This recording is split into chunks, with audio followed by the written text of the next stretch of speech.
অমৃত বৃক্ষ আন্দোলন যোৱা বছৰো কৰা হৈছিল, এই বছৰো কৰা হ'ল।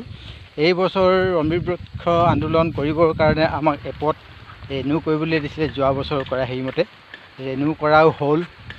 আৰু এই বছৰ গছ পুলি দিছিলে আমাক 35টা গছ পুলি ৰুবলৈ একেদিনাই ৰুব নালাগে, কেইবাদিনৰ ভিতৰতহে ৰুব লাগে। কিন্তু সমস্যা এটা দেখা দিয়ে, গোটেইকেইটা পুলি সদায় ৰুবলৈ ছাত্ৰ ছাত্ৰীক পঢ়োৱা বাদ দি কেনে এই ৰ'দৰ গৰমত ল'ৰাখিনিক লৈ পুলিকেইটা ৰুবৰ ব্যৱস্থা কৰিব লাগে। পুলিকেইটা ৰোৱাৰ ব্যৱস্থা কৰি একেদিনাইতো শেষ কৰিব নোৱাৰিয়েই। তাৰ পাছতে কি হয় সমস্যা, তাত দিয়া ঘেৰাৰ দিয়াৰ ব্যৱস্থাটো, ঘেৰা দিয়া, বাঁহেৰে দিয়া ঘেৰা, বাঁহ পাবলৈ হ'লেও ঘেৰা বনাই তাত দিবলৈ সময়ৰ নাটনি হয়। কাৰণ সেইবিলাক কৰোঁতে আমাৰ এইফালে পাঠদানত বিজুতি ঘটে, পাঠদানত জুতি পৰে পাঠদান কৰাত, গতিকে আমাৰ ভালেখিনি অসুবিধা। কিন্তু কথা হ'ল কি, চবেই কৰিব লাগে, কিন্তু অকলশৰীয়া শিক্ষকে আমি কৰিবলৈ দিগদাৰ। দুজন থাকিলে অলপ কিবা এটা হয় বাৰু, এজন থাকিলেতো নোৱাৰি। 6টা শ্ৰেণী, ক শ্ৰেণী, প্ৰথম শ্ৰেণী, দ্বিতীয়, তৃতীয়, চতুৰ্থ, 5, এই 5টা শ্ৰেণীক যদিহে আমি ক্লাছ কৰিবলগীয়া হয়, ক্লাছটো ভালকৈ দিবলৈ নাপাওঁৱেই।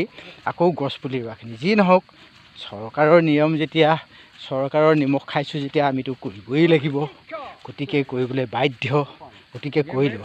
এই বছৰ ৰাইজৰ সহযোগতে আমি গছ পুলিবোৰ ৰুলোঁ।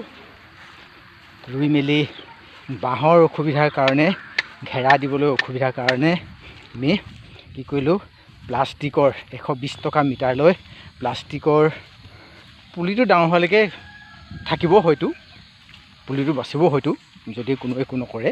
গতিকে সেই প্লাষ্টিকৰ হেৰিকে লগাই দিলোঁ, জালিকে লগাই দিলোঁ। এতিয়া সেই জালি লগাই কালি গধূলি স্কুলৰ পৰা ঘৰলৈ নগ'লোঁ, একেবাৰে 4টামান বজাত গ'লোঁ। কাৰণ দুপৰীয়াৰ ভাগত কামবোৰ কৰা, গৰমত নোৱাৰোঁ, অসুবিধা। সেইটো কাৰণে ঠাণ্ডা হৈ ল'ৰা ছোৱালীক 2টা বজাত ছুটি দি মেলি পাছবেলা সময়টো অলপ ঠাণ্ডা কৰি আমাৰ ওচৰৰে এজন ৰান্ধনী গিৰিয়েকৰ লগত ঘেৰাখিনি দি সম্পূৰ্ণ কৰিলোঁ। এইবৰীয়া প্লাষ্টিকৰ ঘেৰা দিলোঁ, এনেদৰে ঘেৰা দিহে থৈছোঁ। পুলিবিলাক ৰুলোঁ, পুলি ইয়াত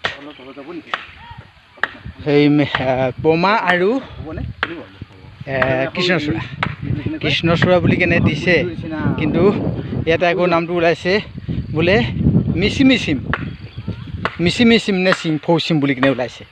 আচলতে কি, পুলিটো ভালদৰে ডাঙৰ হ'লে মানে ফুল ফুলিলেহে গম পাম আৰু মিচিমিচি। আচলতে মিচিমিচি মানে কৃষ্ণচূড়াৰ গুটিখিনিতো দীঘল ডাঙৰ হ'লে চিমৰ দৰে লাগে, গতিকে মিচিমিচিম বুলি কেনে কৰি থৈছে নেকি, এইজোপা ইয়াত মিচিমিচিম বুলি নাম দিছে নেকি, সেইটোৱে অনুভৱ হৈছে, সেইটোৱে ভাব পাইছোঁ, মনলৈ ভাবত আহিছে।